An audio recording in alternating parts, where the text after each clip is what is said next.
haven't managed to evacuate anything. I lost my small stall. My house remains, but the windows and doors are gone.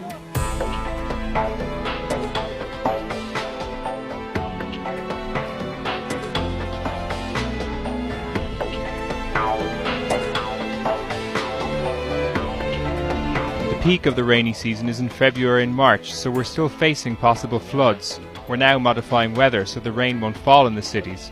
For the people whose houses are flooded, we hope they'll stay in refugee compounds so we can monitor their health and reduce possible disease.